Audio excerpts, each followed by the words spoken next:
swear the testimony you're about to give this court and jury be the truth, whole truth, and nothing but the truth to help you God. All right. Mr. Ross, remember to stay close to that mic so everybody can hear you, okay?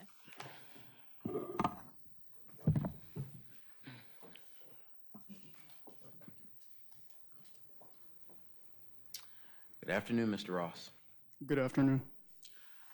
First, I want to ask you, when did you move to North Carolina?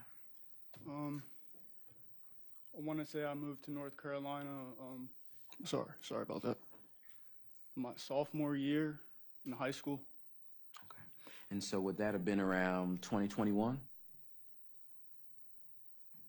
To the best of my memory, I would say that sounds about proper. About how old were you when you moved here? 16 years old. Okay. And when you first moved here, who did you live with? I lived with my mother and her partner. At the time, we were staying at his residence. And what was his name? Antoine Bryant. Did you have any other siblings or other family members living with you? Yes. I had 2 younger sisters and a younger brother. Okay. And when you moved here, what high school did you go to? I went to Eastern Elements High School in Mebane. Okay. And when do you remember first meeting Devin Clark? I would want to say not the day that I got there, but the day after. We were at one of Antoine's family members' houses, which was at the dead end part of the road, the last house on the street. We were all there. Okay. And how would you describe your relationship with Devin Clark after you met him that first day? I thought he was a pretty cool dude. I didn't really know too much about him, but based on the circumstances and how he was akin to Antoine Bryant, I figured that it wouldn't be the last time that we would see each other. We would probably hang out more in the future. Did you two hang out more after that first time you met? Yes, we have. About how many times do you think? I can't really say for sure, but not too many times. If I had to estimate, about 5 to 6 times.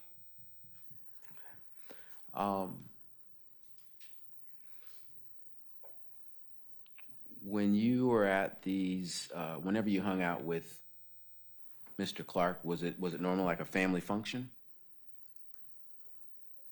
Not typically. I know the first time that we had met, which was at his family member's house down the road, that was more like a family function, but besides that, no, it wasn't. Okay. And whenever you went out, would you kind of go out with his friends? He would kind of say, hey, let's go do this, and you go out with people he knew? Yes, we had a mutual friend.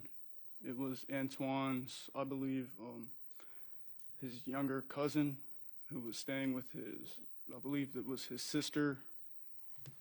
His younger cousin also went to school with us, and he was like the mutual friend, like the mediator between. If I would hang out with him, Devin would most likely be there.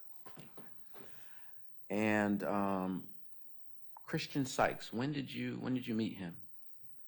We met each other.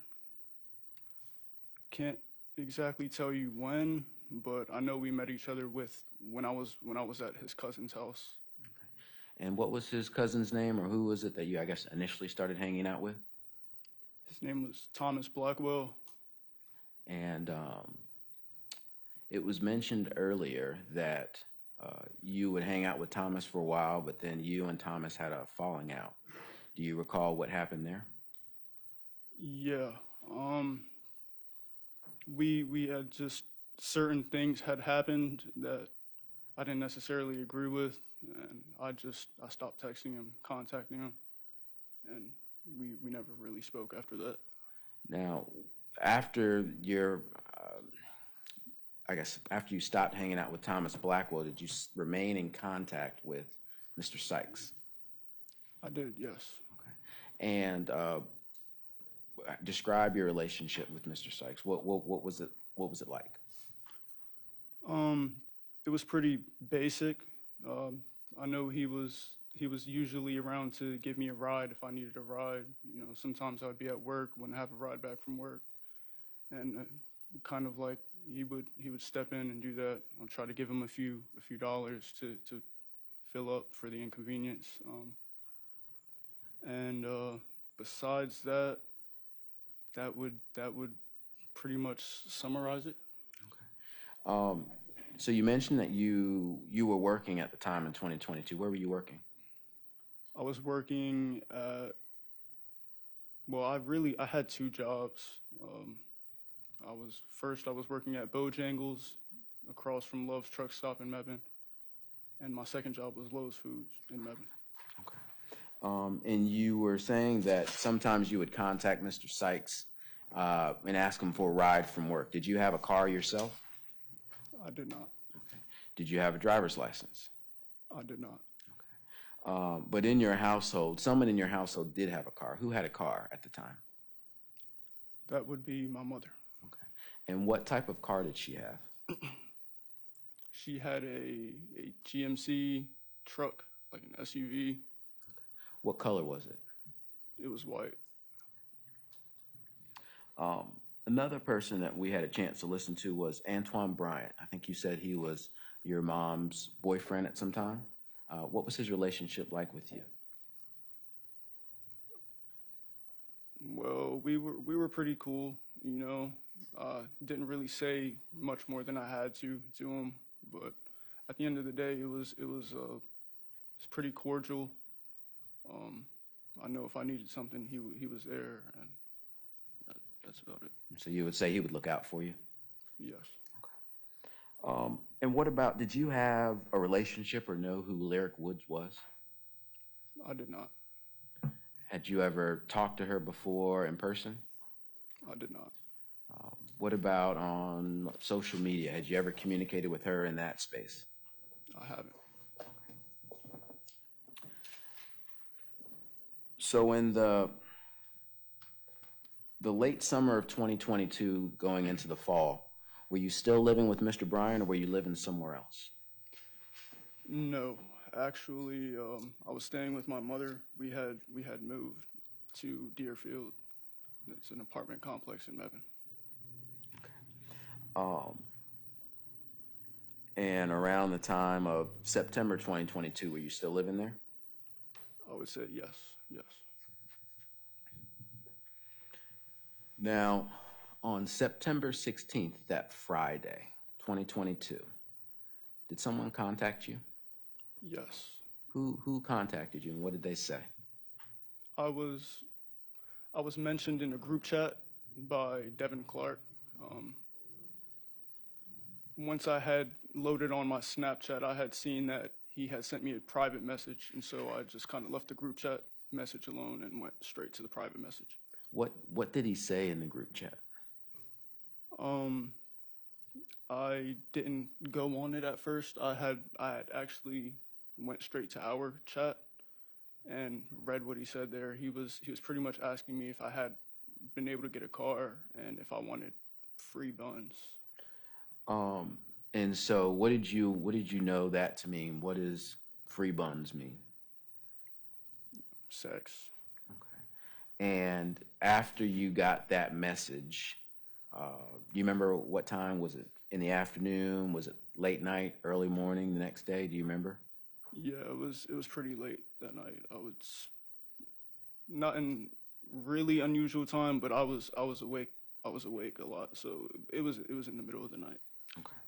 And after you got that message, what did you do next? I responded, saying that I could make something happen. I agreed, and I told him I would be there. Okay. How did you get there? I used my mom's car, and I went to his house to pick him up. All right. So you had mentioned earlier that you didn't have a license. Did you get permission to take your mom's car? I didn't. Okay. And so in essence, you were sneaking out. Yes. How did you know how to get to Devin's house? Well, his house was in close proximity to the other residence, which would be Antoine Bryant's house, which, you know, I used to live there. And I kind of just typed in his address, and I knew the way. When I got close to the area, I knew how to get there. And so when you say you typed in the address, was this on your phone or was this on the GPS in your vehicle? It was on my phone. And so after you got to Devin's house, what did you say to him? What did you talk about? Well, when I had arrived, I opened my phone to let him know that I was outside, but in the process of me about to send that message telling him that I was outside, he ended up just getting into the car. Okay. And when he got in the car, where did he sit? He sat on the passenger side. Okay. When you picked him up, what happened next? He got in, you know, we acknowledged each other, shook hands. I asked him if there was an address that I was supposed to be going to. He gave me an address, and I typed it into my maps. Okay. So after he gave you this address, you put it in the maps in your car? No, in my phone. Okay. And did he say who you were going to pick up? No, he didn't. Did he say how many people you were going to pick up? He did. So you're driving to the next location. Are you two talking about, you know, what's going to happen that night? What was the conversation like? Well, I had noticed on the road that I needed gas. There was hardly any gas in the car. I made that known, said that we were going to have to stop and get gas. I think he thought I was talking about marijuana, because that's another word for marijuana. But I corrected myself, you know, kind of broke it down to him that I was talking about gasoline. He said, all right, you know, that's fine. We can go and get gas afterward. And I was like, all right. And then he passed me a vape, and I was hitting the vape while I was driving. And that's when he asked me if I minded if he went first. And so it's kind of where I really got the idea that there was only one person that we were going to pick up. I entered into the situation thinking we were going to go like pick up one person and then another person, but that confirmed that it was just one person. And so, yeah. Couple things. When Devin got in the car, did he have anything with him? Yes. What did he got in the car with a book bag. Okay. Did he show you what was inside the book bag, or did he just kind of get in with the bag and you guys kept going on your journey? He didn't show me what was in the book bag. Okay. The distance from Devin's house to the next destination, was it a far ride? I know you said there wasn't a lot of gas. Yeah, it wasn't that far. All right. When you got to the location, or before you got to the location, did Devin give you any instructions on what to do when you got to this next destination? Yes, he told me, well, before the route had completed on my phone, he had told me to stop shy of the destination itself. And when I had parked the car, he told me to dim the headlights or darken the headlights, and yeah. All right. And you said early on in this conversation with Devin, he told you that he was going to go first. What did you understand that to mean? That he would be the one having sex with the girl first. Okay. Now, was that always the understanding? Not to my knowledge. I had originally thought we were going to pick up multiple women, 2 maybe, but yeah. Okay. And so when you got to the destination, I think you said you were supposed to dim your lights or something like that. What happened next? I had difficulty doing that. I wasn't really familiar with the system of the car itself, and so I'm trying to dim the lights, and I'm just having trouble doing it. It kind of looked like the lights were just flicking on and off. Okay. Did someone eventually come to the car? Yes. In the process, the door opened behind me, and that's when who now I know is Lyric Woods got into the vehicle. Now, did she get in the car behind the passenger side or behind your side, the driver's side? I don't really recall because I was still fumbling with the light, not really knowing how to really work the system. And so I just know she got in the car. And when she got in the car, did you have any conversation with her? Did you exchange pleasantries? What was it like when she got in?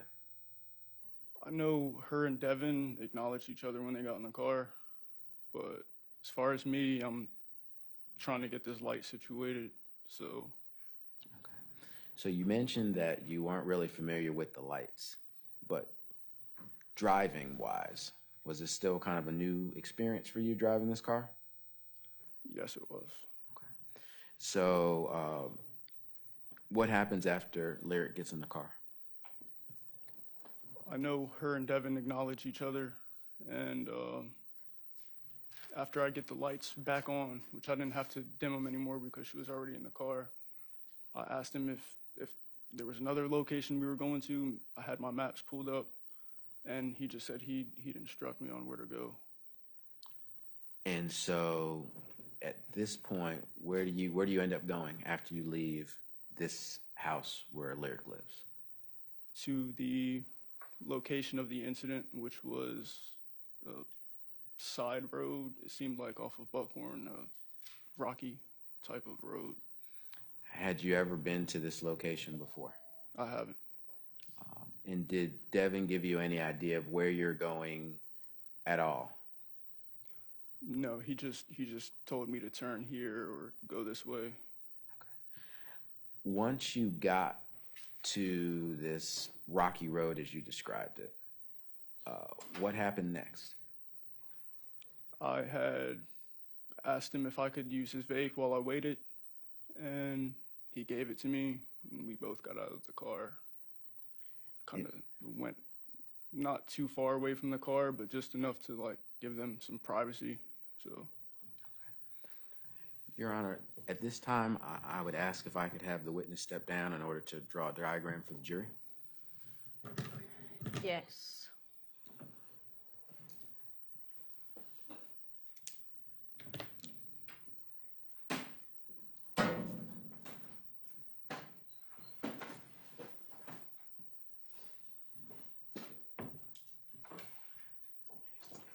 Or if you need to move, you can.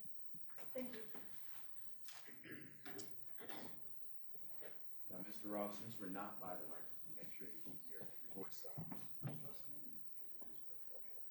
All right, so let's say that this line that I'm drawing here is Buckhorn. Let's say that we have Yarborough down here on the left.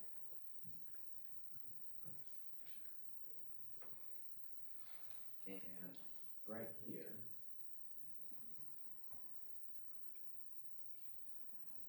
is the service road that you eventually turned off on. Could you identify for the jury here, where did you park your car? not really far out. I would have to say somewhere around.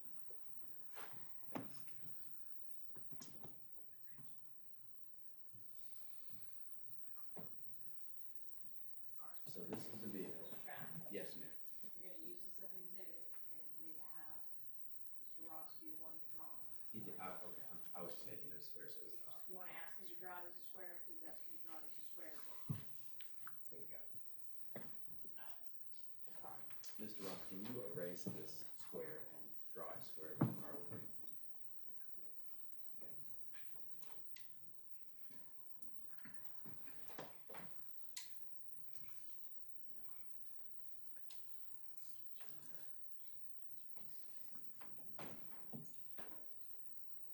All right, so where's the front of the car and where's the back?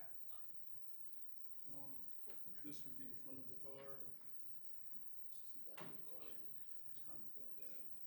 So we need to stop right here.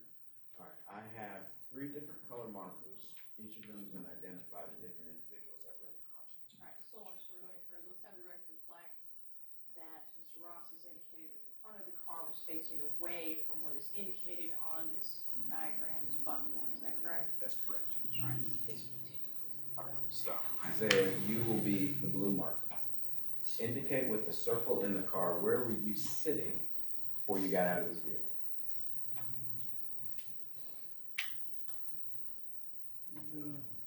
Driver's side.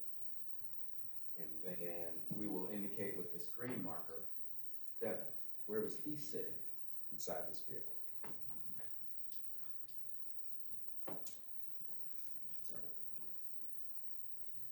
He was in the passenger side.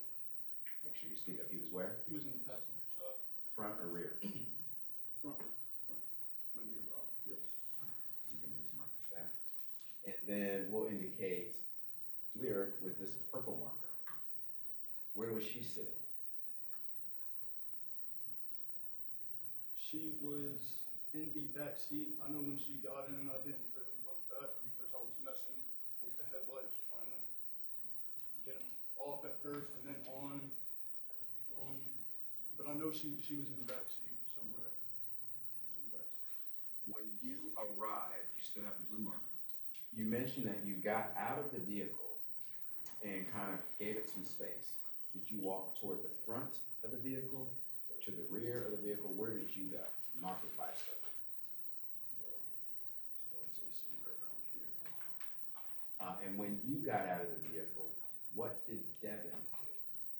He also got out of the vehicle, and based on reasoning, I would say he entered into the back door. Did you hear the door open and close? I did. And so Devin is green. So Devin went from the front seat to the back seat. Can you identify that by putting him in the back seat?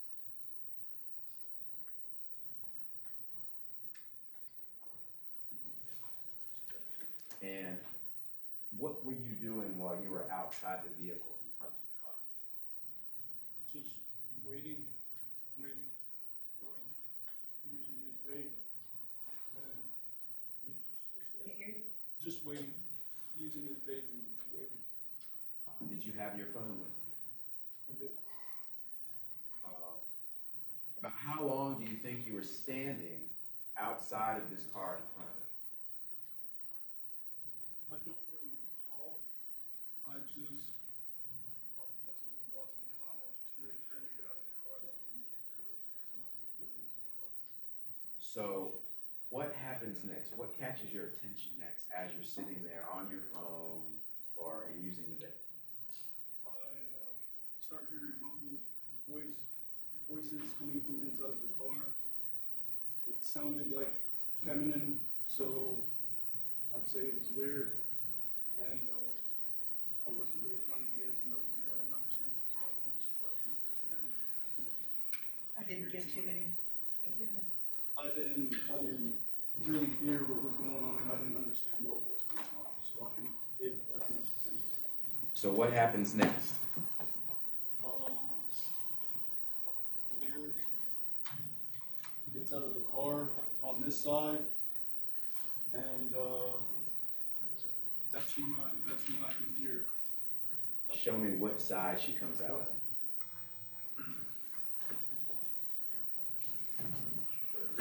All right, so she gets out on the driver's side passenger door.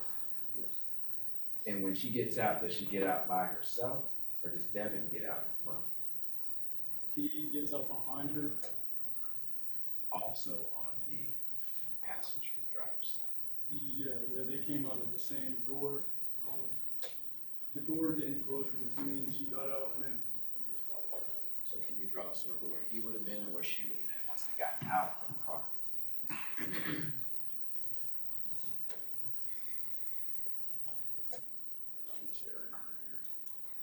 When they got out of the vehicle on this driver's side passenger area, what was happening? What did you hear? What did you notice as you're standing? Since the door opened, it kind of like gave, from hearing the muffled sound to when the door opened, it was like mid-sentence. It just like kind of, I guess, trying to find the word. Transfer. Once the door opened, I just was able to hear better, and since she got out, and now I just hear what she's saying. What is she saying? Well, she said that she expected more respect. It's not really word for word, but she would expect him to respect her more or something like that. She said she wasn't his whore, that she wasn't going to let him push her around anymore, and that she was probably going to get police involved. And how did Devin respond as she's saying this to him?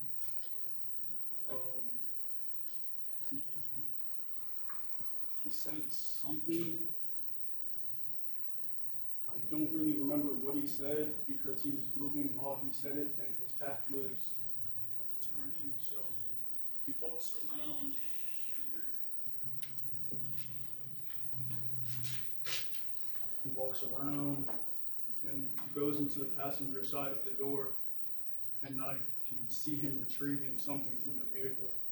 Didn't know really what it was at first until he came back around, and I seen he had a gun in his hand.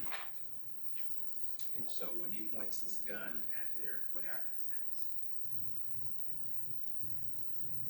next? Lyric, from what I seen, she had put her hands up and started backing up, and he was I don't want to say on top of her, but he was pretty close to her. He was walking to her pretty quickly with the gun.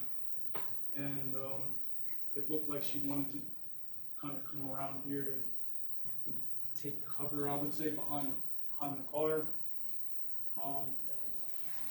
And it was around this area where I had heard gunshots. I didn't see her necessarily because she was around this area right here, but I did see him walk around and kind of like his back right here. That's where I heard shots. With kind of a dotted line, show me Lyric's path of travel from where she started when she got out of the car to where she stopped. Over the top of this.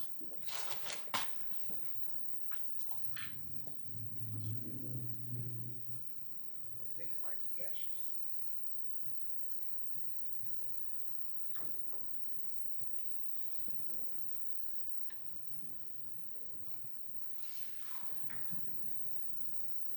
On the green too.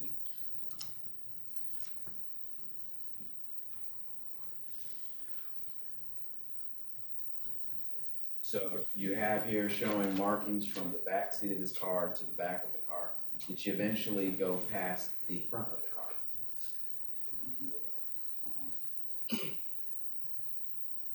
After the gunshots, there's a pause.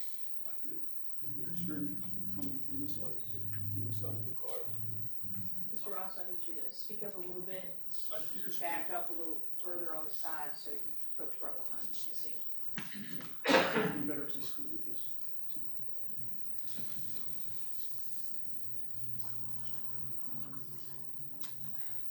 So I heard the gunshots around this area, and following a pause, I can hear her screaming, and I don't see her run back down towards where Buckhorn is. So based on the sound and what I was hearing, it sounded like she was coming up this side of the vehicle.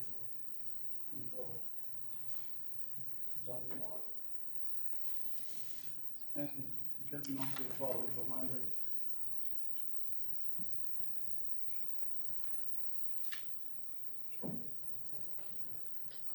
Because at this point they had re-emerged. When I had originally seen him walking to her with the gun pointed at her, kind of, I was saying stuff to him, really just trying to figure out what the heck was going on. And so I moved up a little bit.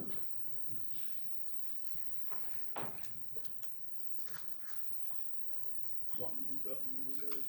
That was when, I would say around here, I heard gunshots. I hadn't taken that many steps. And the gunshots, they actually started me. And I backed back up. And they came around here. She's running. And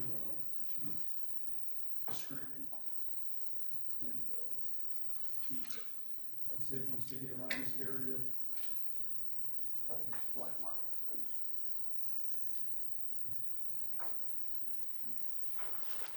So what are you going to show us here when they get to this area?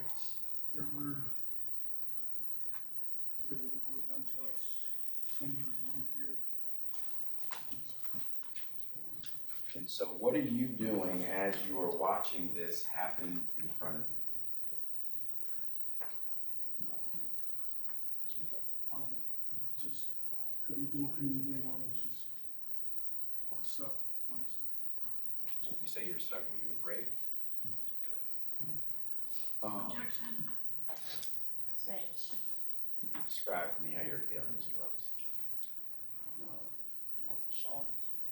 I didn't, honestly, I didn't want to believe that what was happening was happening. So I didn't know what to do.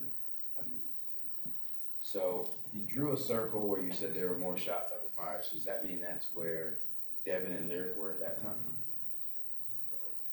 Yeah, around this area right here. Can you draw a circle for where they would be at that location? We want to, for the record, indicate that the original circle is on the front passenger side of the square.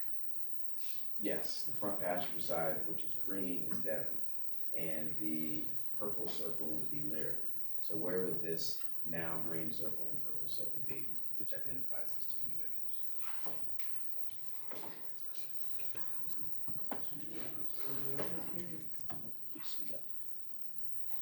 Around this area right here. And that area being the now new black circle that's in front of the car. Yes. And what did Lyric do after Devin did this? She fell in this area. She was kind of just rolling around on the ground,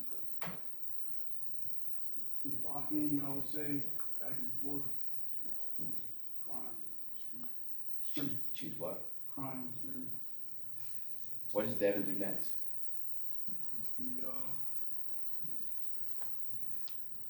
He comes over towards me.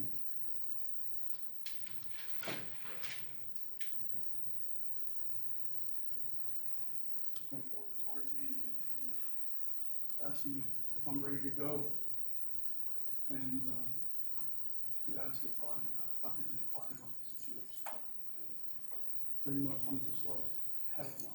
Like, this is your crap. You did this. You're going to deal with it. I'm not going out. So I told him that I was going to he was going to go. So what happens next? He told me that I knew what time it was now. And after he made that statement, what did he do? Pointed the gun at me. And when you say he pointed it at you, how close was he to you? Not really far. He was kind of like where that square is. In relation between me and you, was he closer than I am to you in between this dry erase board, or was he further away? A little bit closer. And so, Devin, is he taller than you or shorter than you? He's taller. And so he was pointing this gun, was it pointed at your head, at your chest? What do you remember? I remember looking down the barrel. And so you're standing in the front kind of left portion of this car. Are you completely in front of the car? Are you standing next to the car? How would you say your location is to this vehicle? When the gun swung down. Yes. In this proximity right here. So that would be the front left of the car. Yes. And you just drew a black circle around that location in the front left. And how did you respond to this, him pointing a gun at you, and after you just watched what happened to Lyric? Well, after he had told me that I knew what time it was, I put two and two together. I told him I wasn't going to go down and do that. And as stuff that was in, probably, I wouldn't do that here. So, I went for the gun. I was able to get my hand around it. Kind of an act of desperation also in my head towards his facial area, with my head at him, and twisted, kind of trying to pry it out of his face. And you said you got your hand on the gun? And what happened next? After throwing my head at him, it kind of knocked him back, loosened his grip, so I was able to get my hand completely around it, with my other hand on it. Once I had my other hand on the gun, I remember being hit somewhere in this area, like a punch. Now, you're pointing to an area that would be what part of your body? My shoulder, Which shoulder? my right shoulder. All right, so what happens next? Okay.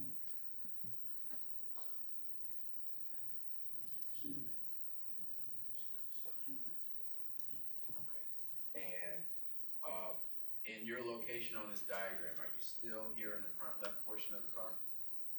Yes, I would say somewhere around in that area. And you say you start firing. Does what? One time, two times? Do you remember how many times you shot? I don't. I just pointed and squeezed. And what did Devin do?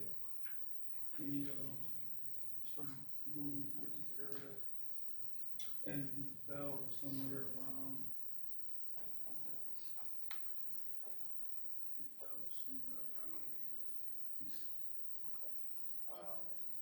And what did you do after that happened?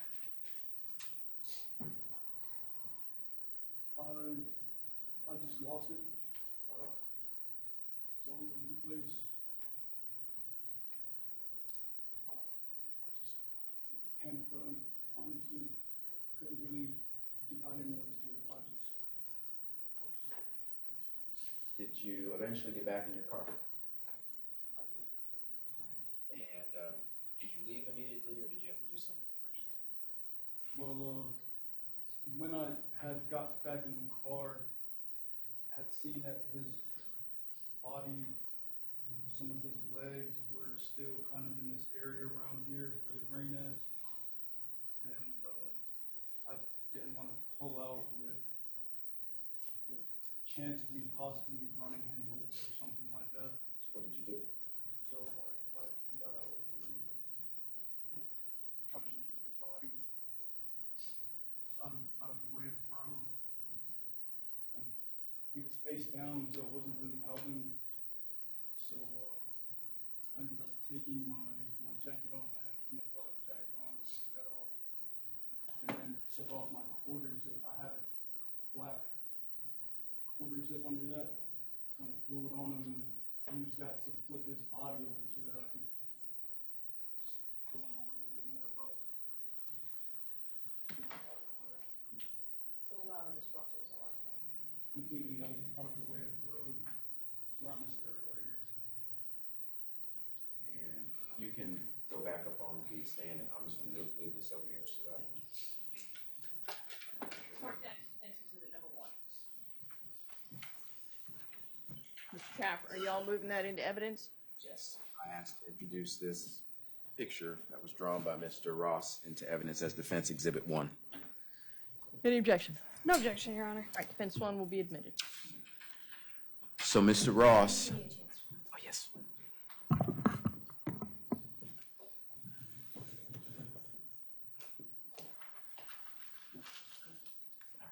Mr. Ross,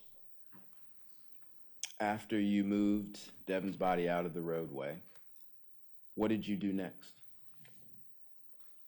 I got into the car and I went back onto Buckhorn. Where did you go? I ended up at a gas station. I noticed the car wasn't really moving. I knew it was on empty, but at the time I had practically forgot, and I don't want to say disengage the safety brake that was on. It's kind of a thing that you step on. And so the car was moving kind of slow, and that caught my attention. I looked and saw that the car was still on empty, and I thought that was the car about to just give up on gas and leave me on the side of the road. Now, in between your trip from this service road on Buckhorn in the gas station, what did you do? I seen Devin's bag was still in the car. I had put the gun on the passenger seat, and his phone was also in the car. And I stopped, I got out, and I just chucked him into the trees. And this is on Buckhorn? Around or at Buckhorn, yes. Okay. And so then you go to the gas station. And what happens at the gas station? I get gas. I end up hitting a concrete pole, I would say. Either like, it's like a small thing that you might see in the front of a gas station or something, like one of those concrete poles or the thing lifting it up. Now, when you leave the gas station, you don't go straight home. Where do you go next? I went back to the area of the scene. I had trouble finding it, but I had left my Under Armour hoodie there. Well, not really a hoodie, it was a quarter zip, but I had left it there, and I was just going back to grab it. Okay. And after you got your jacket or quarter zip, what did you do next? Based on where it was at, it was still near his body, which was also near her body, and I got sick.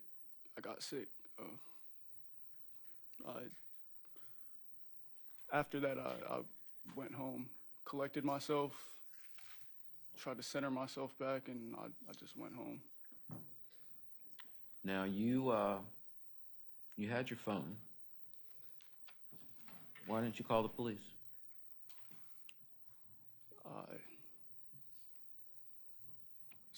It's a number of reasons. Prime reason, I was just strewn out. I was strewn out all over the place. What does that? What do you mean? What do you mean by strewn out? What does that mean?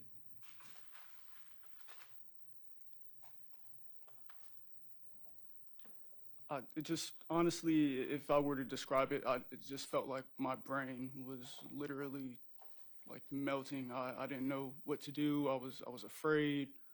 Honestly, I just wanted to go home, and that seemed like the answer to all of my problems at the time. So I just went home. So you get home. What happens when you get there? I go to my bedroom. I try to lay down on my bed after taking my clothes and shoes off. And I'm just pretty much in there just awake, staring at nothing, just thinking, and I tell myself that I'm gonna start trying to find a lawyer so that I could end up turning myself in however I would have gotten him, but so that I could turn myself in at a later date. Okay. So do you pretty much stay up the whole night? Pretty much, yes.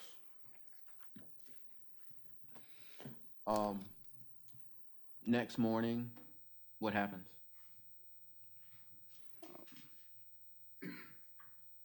My mom, I would say, she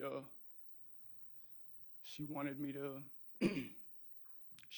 take my younger siblings to the park that was across the street from the apartment building that we were living in, and I took them to the park.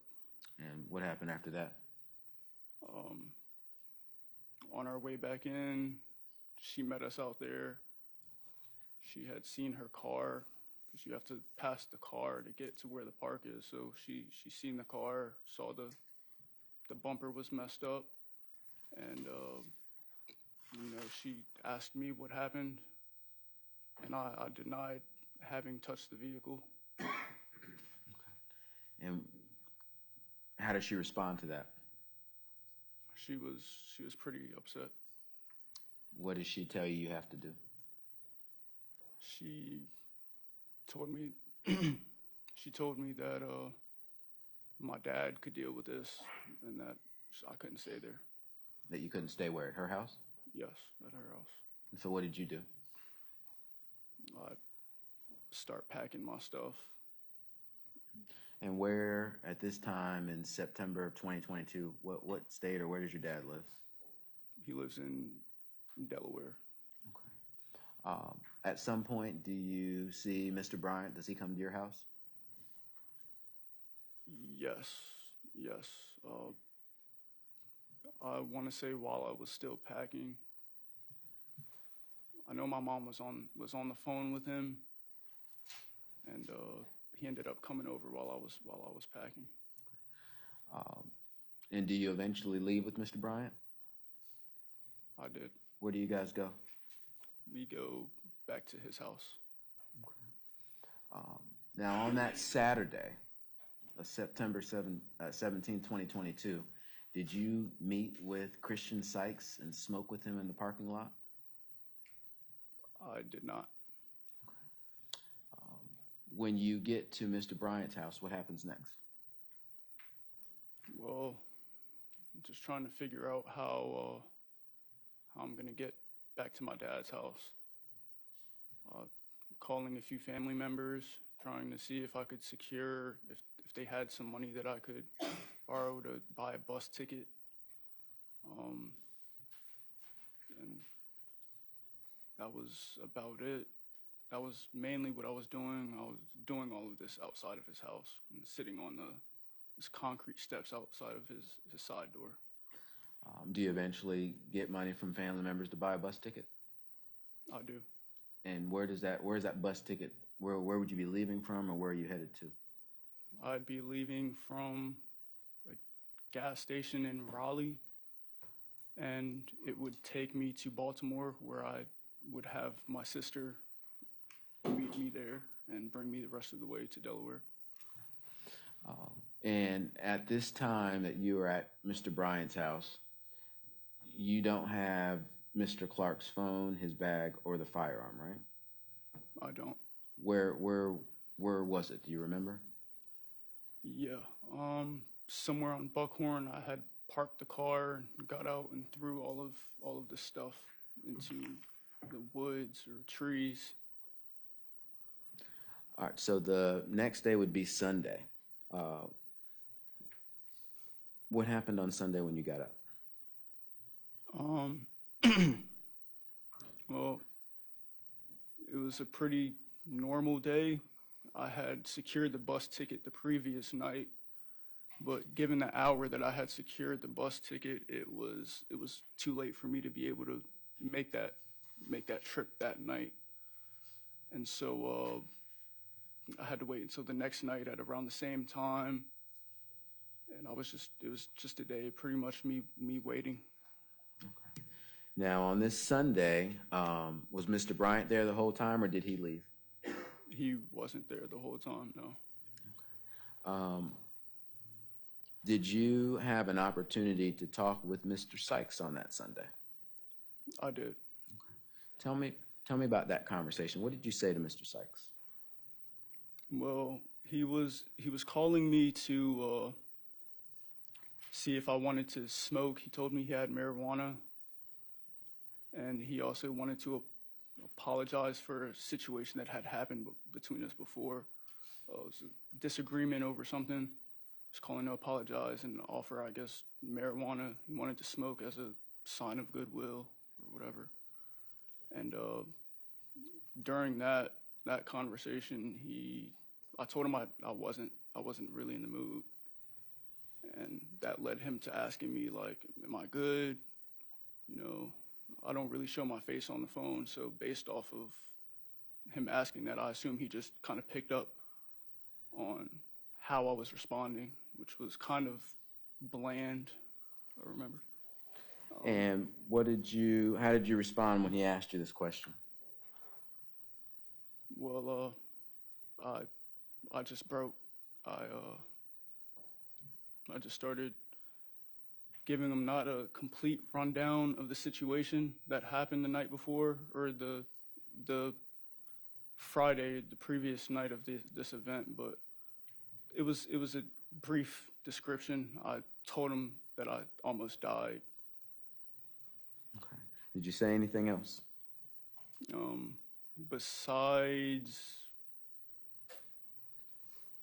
Besides what actually took place, that brief description, no, I didn't. Did you give him an idea of where this might have happened and who might have been, how many people might be involved? Like what else did you tell him? Like word for word? Can't really say word for word, but I know I wasn't familiar with Efland at the time. I was mispronouncing it. And yeah. What'd you call it? I want to say Efton.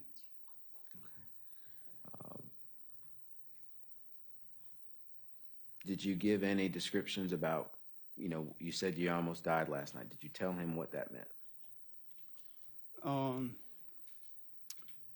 Yeah, I said I had almost died, and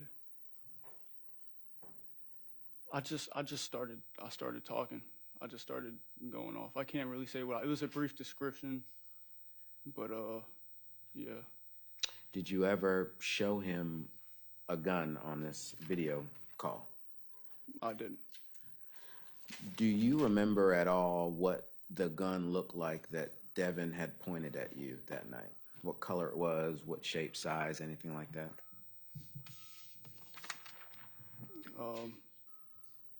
It was a pretty large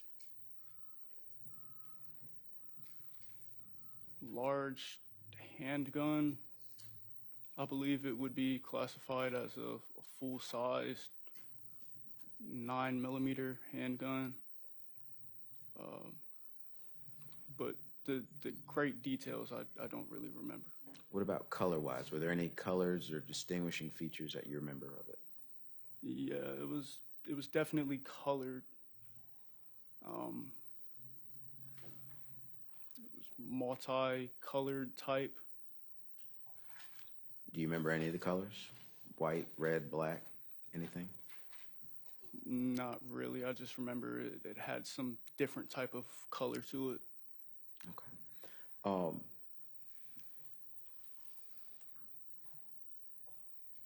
Did you send Mr. Sykes any text messages or anything in relation to what happened that night?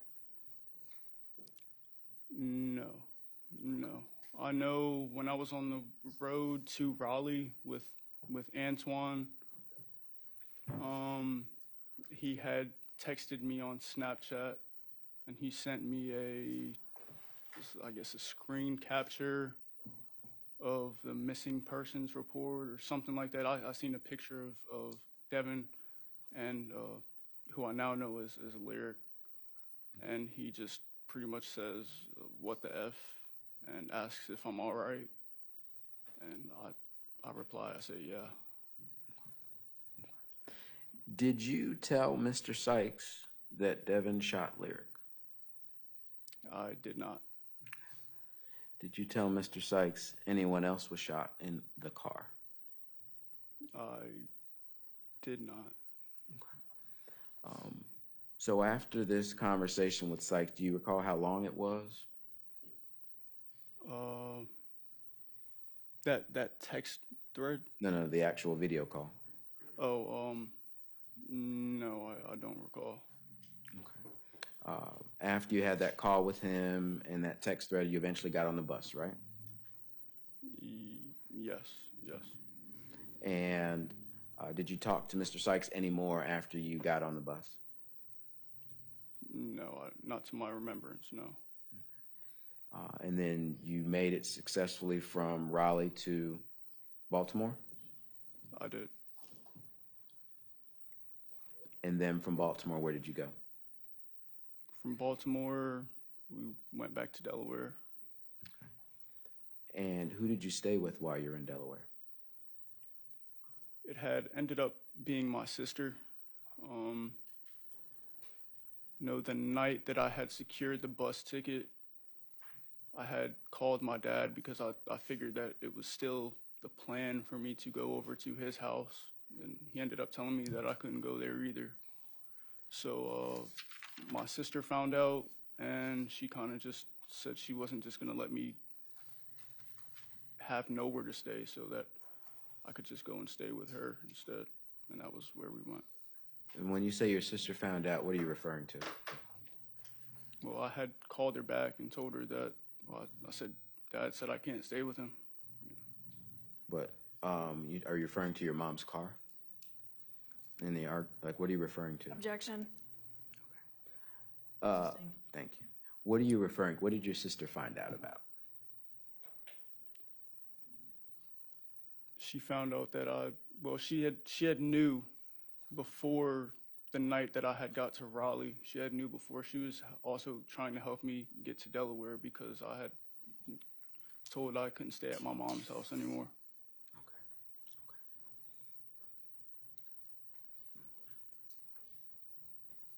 Should I continue on, Judge? I know we're at 5:01. We are. All right. Ladies and gentlemen of the jury, I am about to release you for the evening. Please remember all of my instructions. Don't talk with each other if you get together tonight over some pizza, but also do not talk to anybody else about this. That includes your family, your loved ones, friends, anybody about this. Do not allow anybody to talk to you or around you about this case. Let me know if something like that does happen. Third, no independent investigation in encyclopedias or in any other way. Also remember, there's some news coverage around this as you go home and as you interact with all the people that are in your life. Do not read, look at, listen to any of that. If anybody starts to talk about it, just ask them to stop.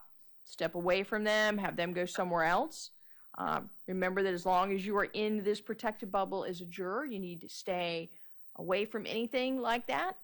Remember everything that you are going to need to hear, any evidence you're going to need to see, you'll hear while you're present here in the courtroom itself. I promise you that. All right. So with that, we're going to be starting back at 9:30 tomorrow morning. If y'all can be here about 9:15, we'll resume evidence at that time. Everybody else, please remain seated. We'll excuse our jurors for the evening.